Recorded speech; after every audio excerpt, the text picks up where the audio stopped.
Salut la famille, j'espère que vous allez bien. Bon, je m'appelle la sœur Miradi, elle est light. Je voulais un peu exhorter sur Jean chapitre 15, le verset 8. La Bible nous dit, si vous portez beaucoup de fruits, c'est ainsi que mon Père sera glorifié et vous serez mes disciples. Donc ici c'est Jésus qui parle à ses disciples. Jésus qui parle à ses disciples et dit, si vous portez beaucoup de fruits, c'est ainsi que mon Père sera glorifié et que vous serez mes disciples. Donc ici c'est Jésus qui parle à ses disciples. Donc Jésus fait un lien très fort, le fait de demeurer en lui, comme il a dit dans le verset précédent, Jean 8,15, si vous portez beaucoup de fruits, c'est ainsi que mon Père sera glorifié et que vous serez qui? Et que vous serez mes disciples. Le fait de porter des fruits, et ces fruits ce sont les actions de l'amour, les transformations et les fruits de l'esprit. On prend Galates chapitre 5, le verset 22. La Bible nous dit, le fruit de l'esprit est l'amour, la paix, la passion, la douceur, la bénédiction. Il y en a tout ça. Mais ici, ça veut dire que, donc, porter des fruits veut dire quoi? Porter des fruits veut dire avoir un caractère semblable à celui de Jésus-Christ. Ça veut dire manifester le caractère de Christ en nous. C'est ça que la parole dit ici. Donc, comment on peut manifester le caractère de Christ en nous? Lorsque les gens voient le caractère en Christ en nous, c'est pour cela que le Père sera glorifié. Donc, on peut comment? Donc, les caractères là, les actions là, ce sont l'amour. 1. L'amour. 2. La passion. 3. La bonté. La maîtrise de soi. En plus, marcher dans l'obéissance de la parole de Dieu. Produire de bonnes œuvres, ça veut dire, et 2. Encourager et pardonner. Ici, si, par exemple, je prends d'abord Matthieu chapitre 7, le verset 17. Matthieu chapitre 7, le verset 17. Donc, la Bible nous dit,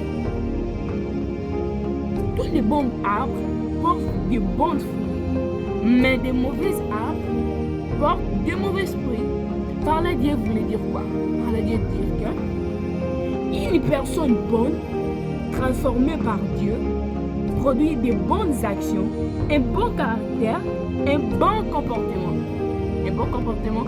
Une personne mauvaise ou qui n'a pas laissé Dieu changer son cœur produira naturellement de mauvais comportements et des actions contraires de la volonté de Dieu.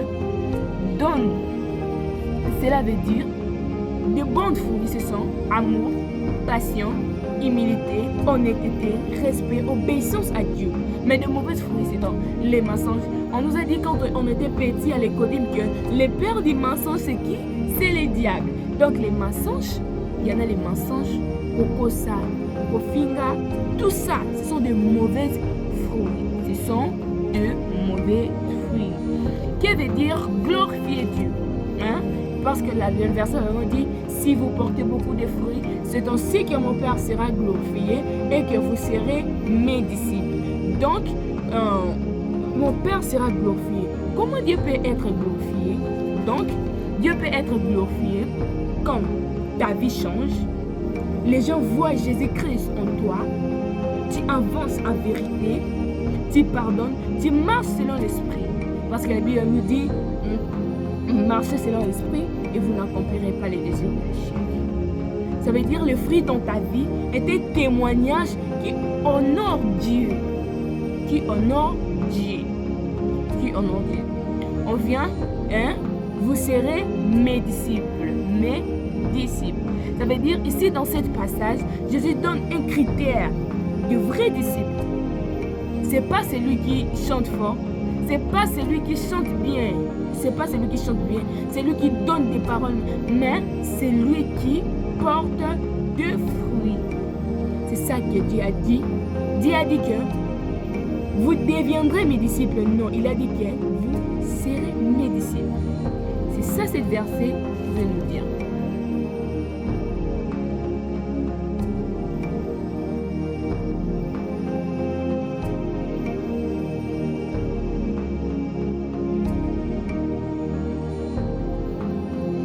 Jésus-Christ est Seigneur.